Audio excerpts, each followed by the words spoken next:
한 목소리로 같이 봉독하겠습니다. 시작. 하가랴의 아들 니에미야의 말이라. 아닥사스다 왕 제20년 기스르월에 내가 수상궁에 있는데. 아멘.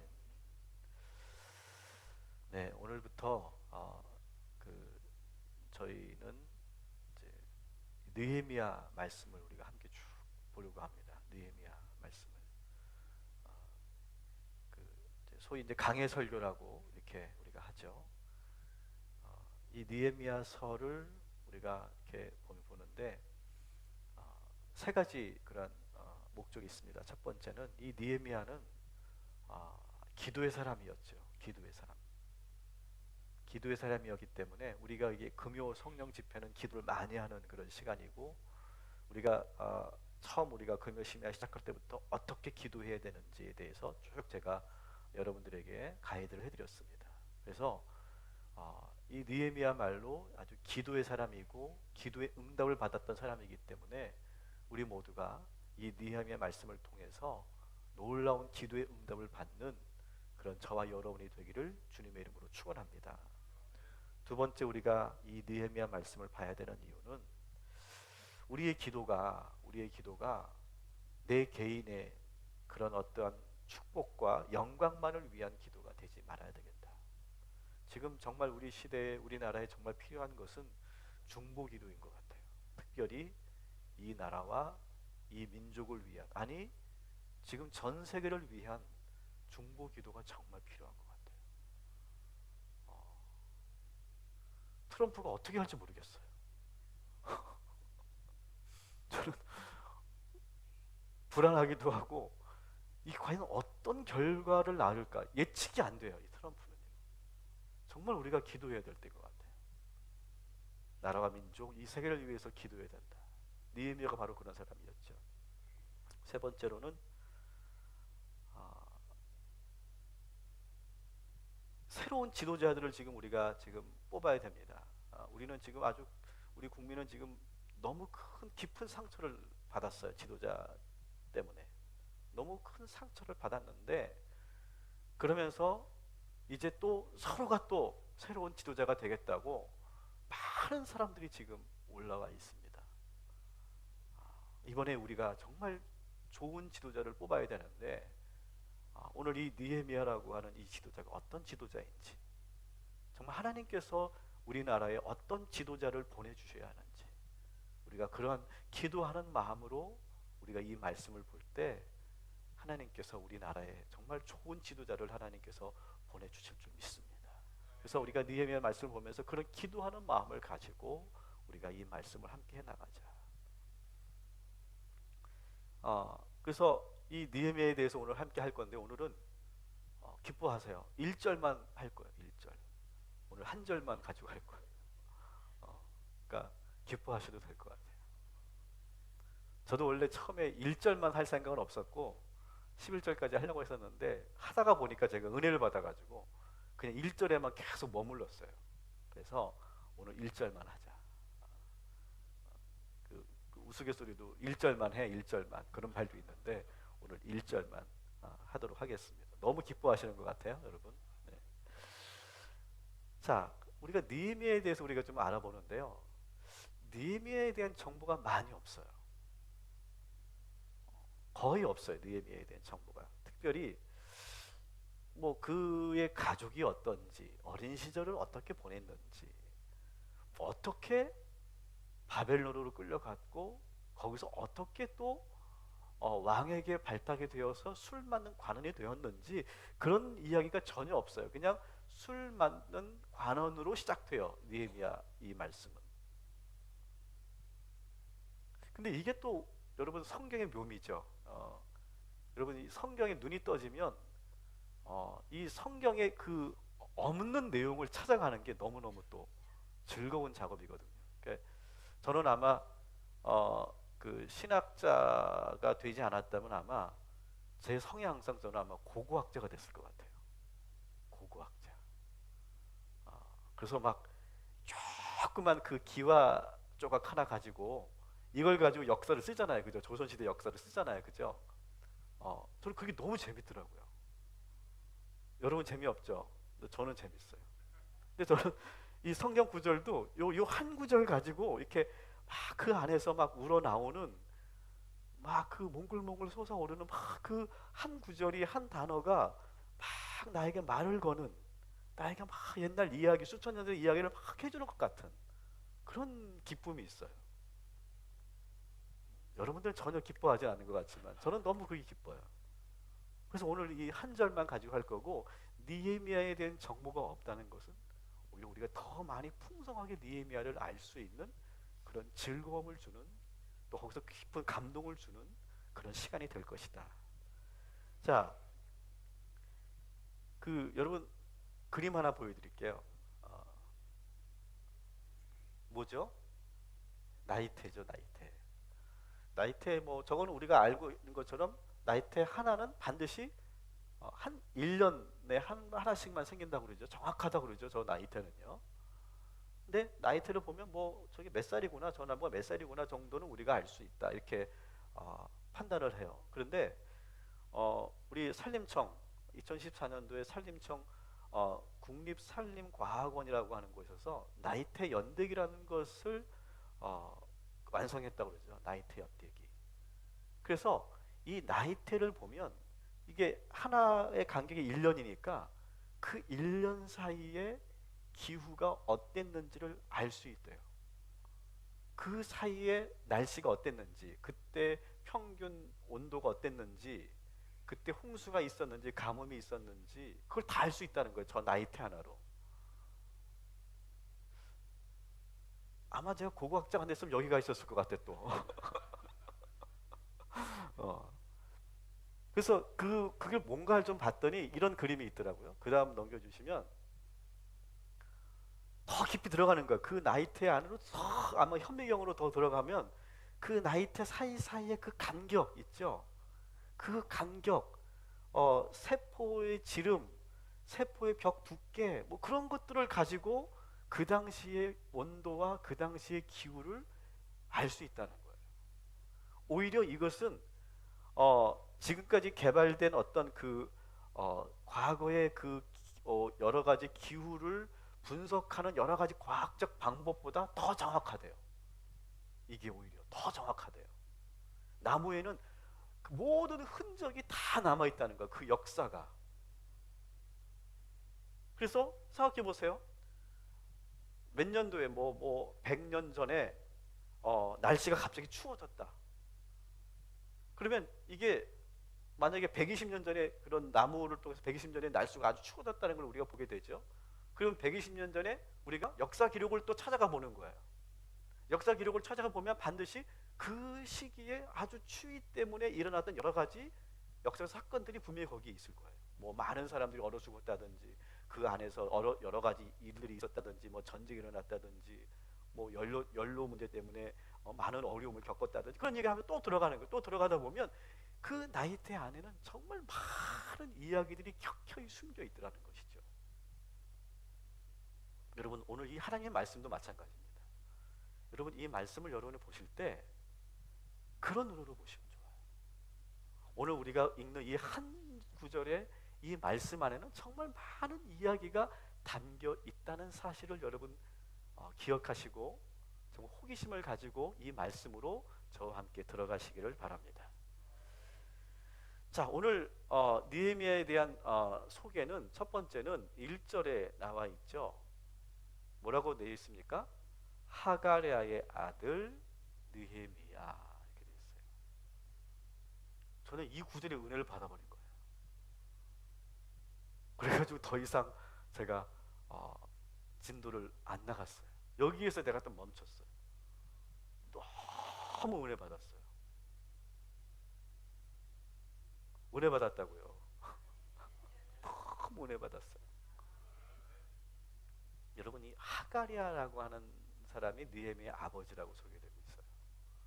근데 이게 왜 은혜가 됐냐면 이 하가랴라고 하는 이 아버지의 이름, 느헤미야 아버지의 이름의 뜻이 뭐냐면 여호와의 어두움, 여호와께서 어둡게 하셨다, 그런 말이라는 거예요. 이거 지금 나가면 안 돼요. 여호와께서 어둡게 하셨다라고 하는 거죠.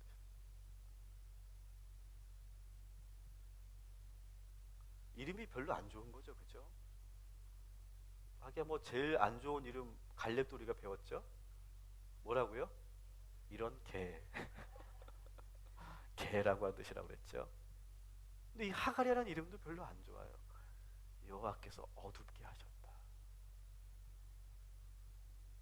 여러분 성경에 그 인물들에 나오는 그 이름들은 많은 의미가 있다고 그랬죠, 그죠? 근데 이 이름을 지은 건 누가 지었을까?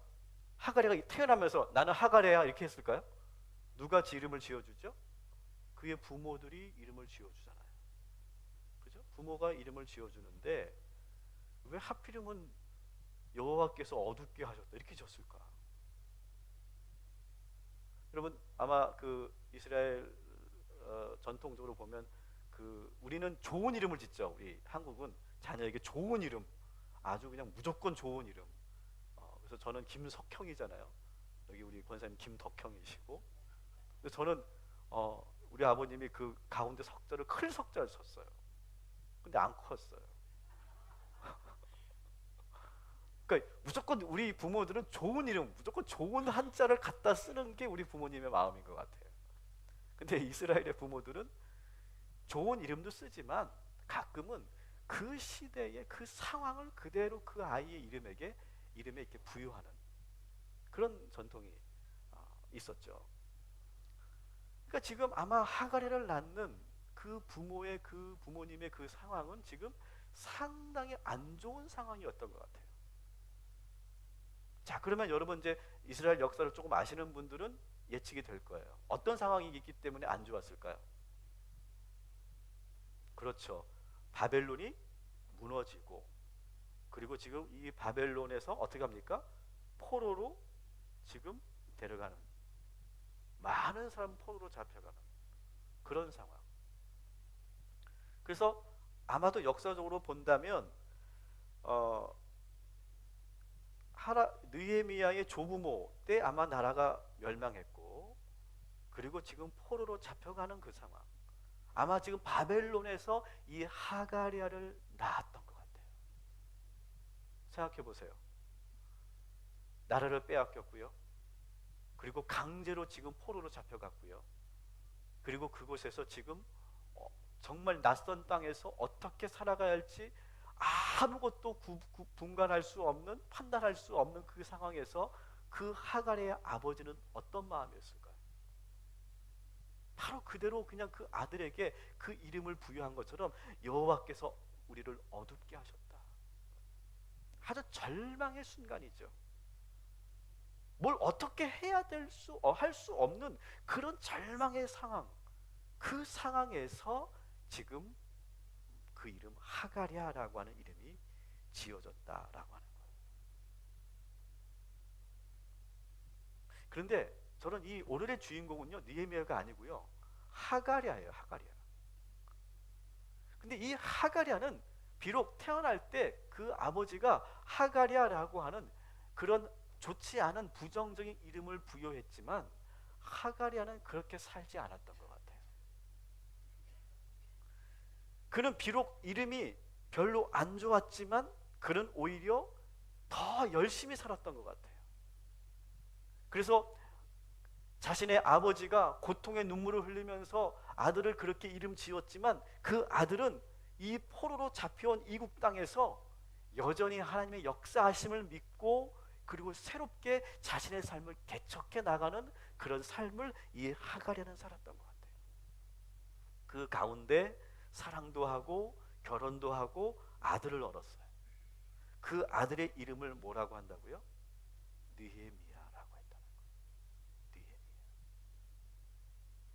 자, 느헤미야라고 하는 것이 좀 전에 여러분 보셨죠? 느헤미야의 뜻이 뭡니까?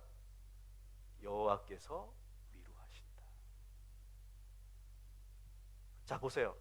하갈야의 아버지 느헤미야의 조부모는 아들을 낳으면서 하나님이 우리를 어둠으로 인도하셨다, 막 절망의 그러한 절규 속에서 그 아들을 지었어요. 아들의 이름을 졌어요.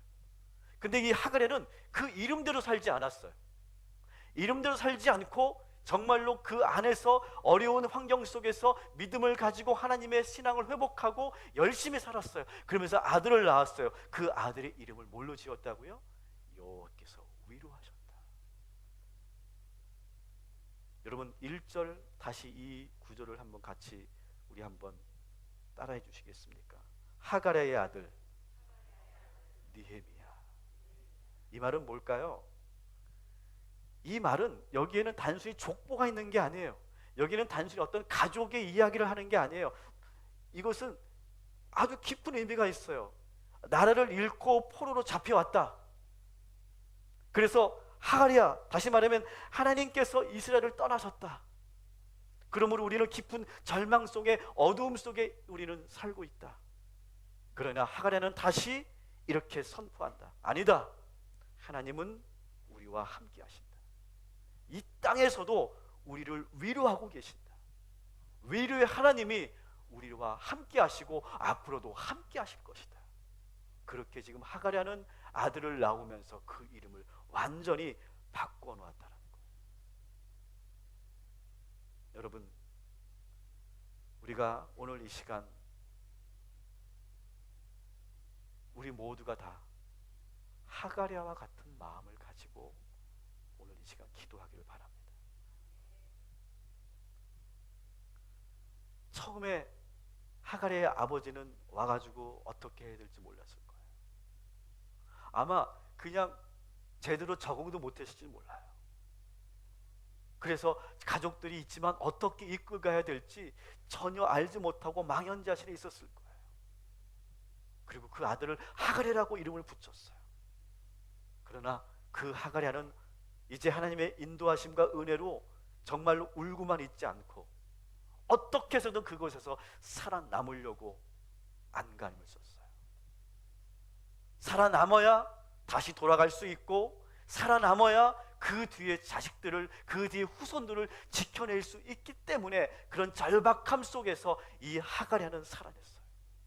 근데 그냥 산 것이 아니에요. 그냥 생존을 위해서만 산 것이 아니라 그 모든 생존을 위해 살면서 누구를 붙잡았느냐? 하나님을 붙잡았어요.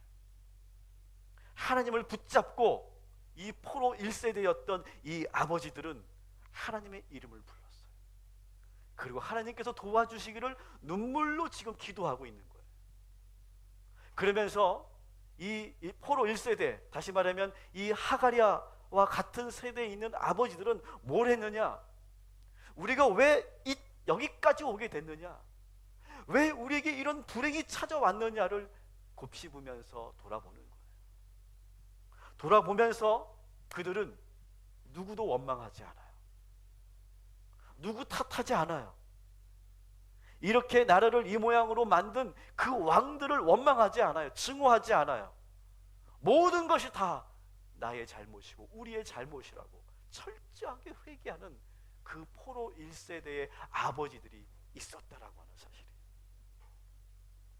여러분, 저는 우리나라 지금 이 상황에서 저는 더 이상 우리 지도자들을 우리가 탓하거나 미워하는 것이 아니라 그 안에 있는 우리의 죄를 회복하는, 회개하는 그런 저와 여러분이 되기를 주님의 이름으로 간절히 축원합니다.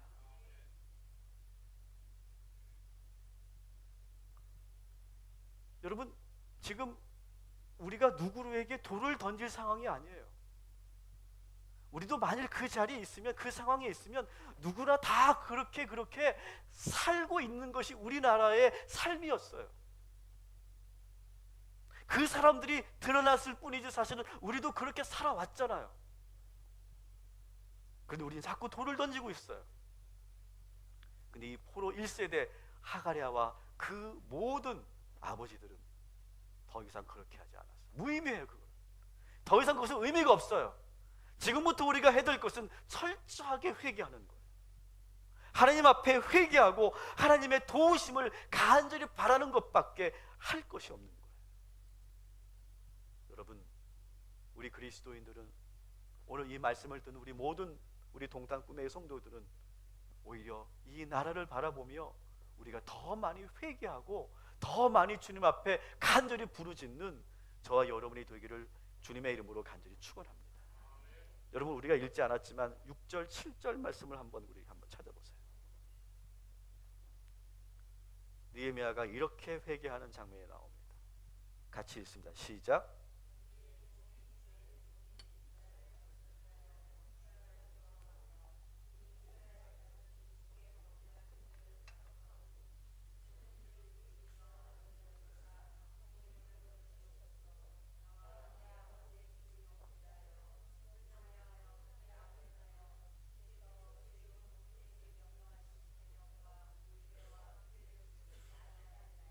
아멘. 자, 보세요. 느헤미야는 사실 지금 한 3세대 정도 되는 거예요. 지금 포로로 잡혀와서 3세대 정도 되는 거예요. 자, 이 3세대가 됐기 때문에 사실은 그 전에 어떤 역사가 있었는지, 왜 우리가 여기 와 있는지 누가 가르쳐 주지 않으면 모르는 세대예요. 교육받지 않으면 모르는 세대예요. 근데 지금 이 느헤미야의 이 회개 기도를 잘 보세요. 철저하게 역사적인 그런 의식을 가지고 있죠. 역사 의식을 가지고 있어요. 이 모든 것은 누구의 죄 때문이 아니다. 바로 우리의 죄다. 우리의 조상들의, 우리의 그 어른들의 죄고 바로 나의 죄다. 이렇게 지금 느헤미야가 하나님 앞에 간절하게 회개하는, 통렬하게 회개하는 장면이 나와요. 포로 3세대인 이 느헤미야는 어떻게 이런 역사 의식과 신앙관을 가지게 됐을까요? 저는 단언합니다. 그의 아버지 하가랴가 가르쳐줬기 때문이라고 좀 믿습니다. 사랑하는 여러분, 우리 모두 하가랴와 같은 그런 부모가 되기를 오늘 이 시간 기도하는, 결단하는 저와 여러분이 되기를 주님의 이름으로 간절히 축원합니다. 남을 탓하고 한탄하고 원망하는 것이 아니라 이것이 바로 다 우리들의 죄고 우리들의 잘못이고, 그 분명한 건강한 역사 의식을 가질 수 있도록 우리 자녀들을 잘 키워내는, 그것이 또한 우리 아버지들이, 우리 부모들이 해야 할 일인 줄 믿습니다.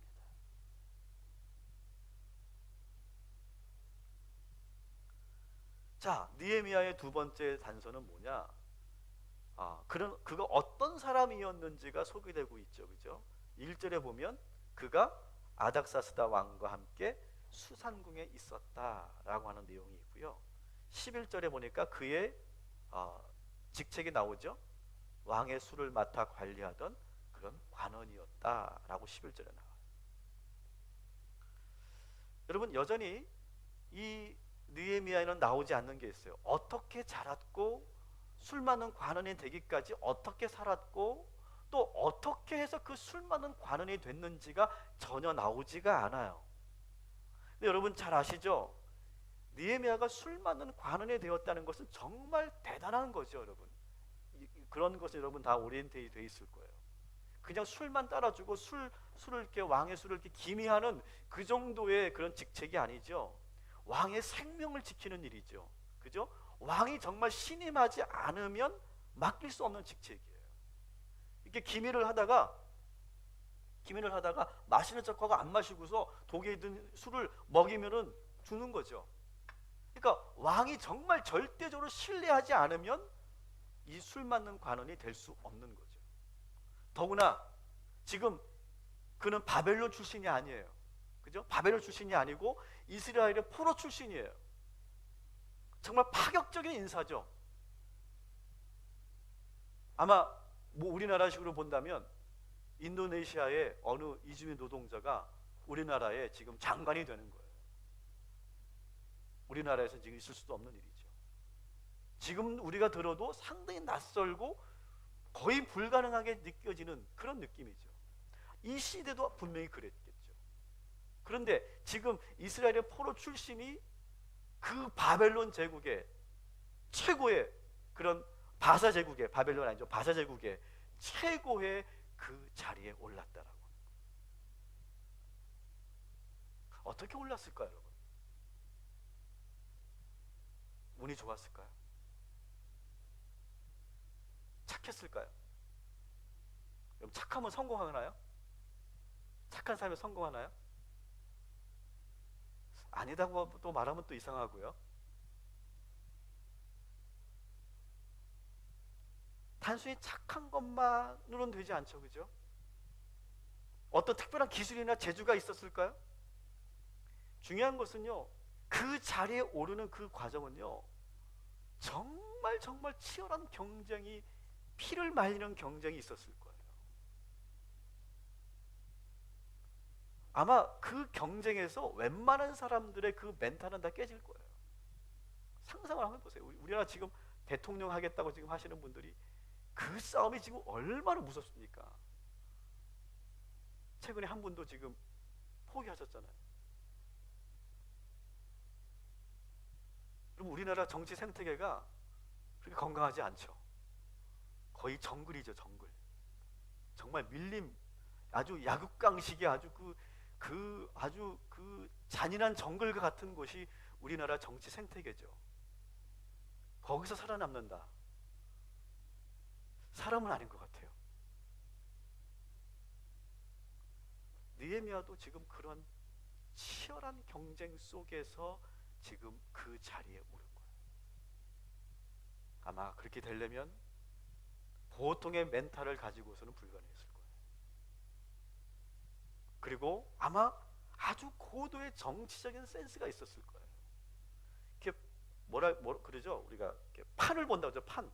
이 판도를 읽을 수 있는, 그 판을 볼 수 있는 눈이 정말 보통 사람의 몇 수를 내다 볼 수 있는 그런 사람들이죠. 왜냐하면 이 술 맞는 간호는 단순히 술만 기매하는 사람이 아니라고 그랬죠. 가까이에서 왕과 국가 정책을 논하고, 그리고 정책적인 여러 가지 부분들을 제안하고 하는 그런 브레인 중에 브레인이죠. 그 역할을 맡는 자리이기 때문에 그냥 아무나 그 술 맞는 관원이 되는 게 아니죠. 더구나 여러분, 그 고대 시대의 왕들은요, 다 제정신들이 아닌 왕들이 대부분이에요. 더구나 이 아닥사스다 왕은요, 성경에는 뭐 이렇게 막 예루살렘 성벽도 재건할 수 있도록 도와주고, 뭐 느헤미야를 많이 후원해주고 하니까 되게 좋게 보이지만, 실제로 이 바사 제국, 페르시아 제국의 이 아닥사스다 왕은요, 상당히 폭군 중에 폭군이었죠. 그리고 아주 감정적으로도 상당히 기복이 심해서 뭐 그냥 뭐 기분이 나쁘면 그냥 그날 가차없이 그냥 수십 명 수백 명을 죽일 수도 있는 그런 폭군 중에 폭군이었다고 그러죠. 그래서 차라리 왕이 되지 않았으면 좋았을 뻔했다라고 하는 그런 표현이 나올 정도로 폭군 중에 폭군이었어요. 그런데 느헤미야는 술 마시는 관원이 된 정도가 아니라 어떻게 합니까?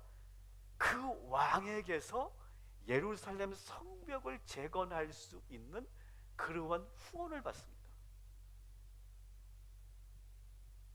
그리고 포로로 잡혀왔던 그 이스라엘 백성들을 다시 귀환할 수 있는 그런 귀환 정책을 끌어내는 그런 사람이었어요.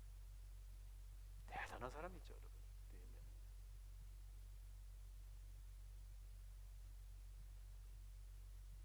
여러분, 근데 이 느헤미야가 어떻게 나올 수 있었을까? 저는 그의 아버지 하가랴가 있었기 때문에 느헤미야가 있게 된 줄 믿습니다. 저는 오늘 그래서 우리가 함께 오늘 이 시간 기도할 때는요, 우리 부모 세대는 다 내가 하가랴다 이렇게 생각하십시오. 내가 하가랴다. 그리고 우리 자녀들을 놓고 여러분 기도하실 때 우리 자녀들은 느헤미야다. 그렇게 놓고 기도하십시오. 그리고 그 느헤미야의 뿌리는 그의 아버지 하가랴. 아버지로부터 분명히 모든 것을 물려받았고 배웠어요. 여러분 오늘 이 말씀 묵상하면서는 우리 아버지를 많이 이렇게 떠올리고 생각하는 시간을 가졌던 것 같아요. 우리 아버지 지극히 평범한 아버지시죠. 정말 가난한 집에서 태어나서 농부의 아들로 태어나서 정말 열심히 성실하게 사셨죠.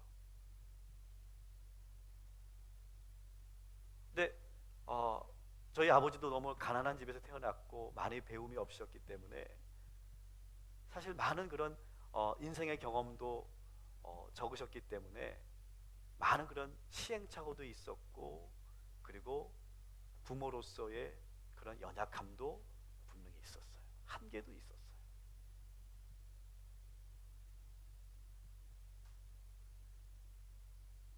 지금 돌이켜 보니까 우리 아버지를 제가 더 많이 이해하고 더 애틋해진 것은 우리 아버지의 그 연약함을 보니까 우리 아버지가 더 애틋해지는 것 같아요.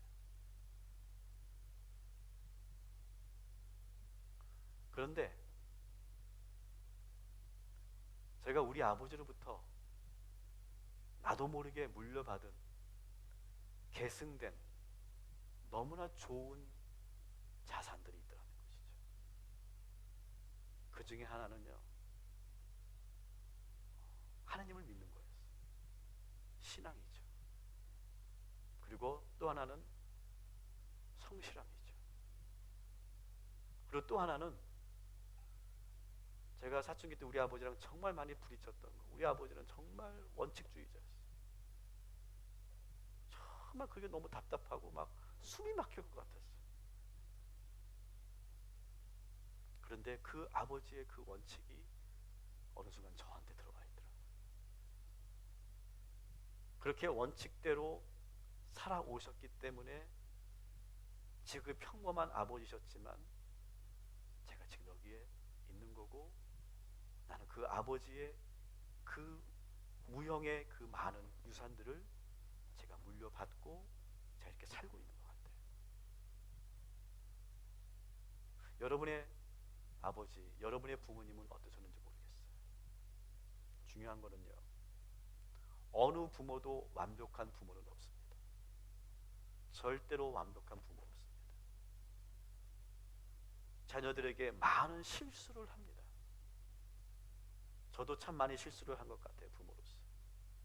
여러분들도 마찬가지일 거라고 생각해요.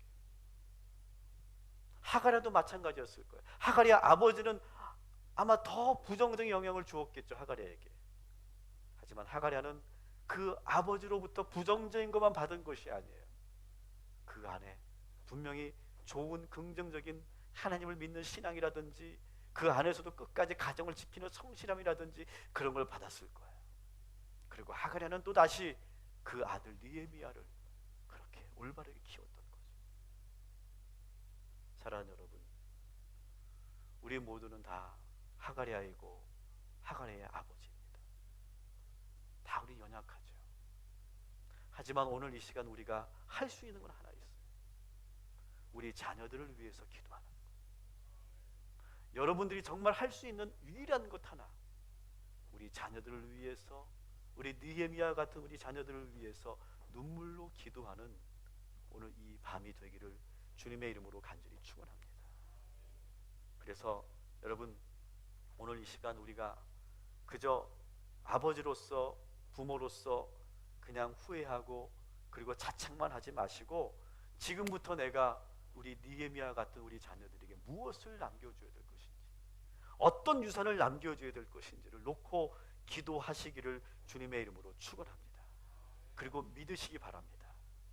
우리 자녀들이 아버지의 그 부모의 부정적인 것만 배우는 것이 아니라 우리들의 좋은 점, 특별히 이거 하나만큼은, 오늘 이렇게 나와서 예배하는 그 모습 하나만큼은, 하나님을 경외하는 모습 하나만큼은, 하나님께 기도하는 모습 그 하나만큼은 우리 자녀들이 반드시 배우게 될 줄 믿습니다.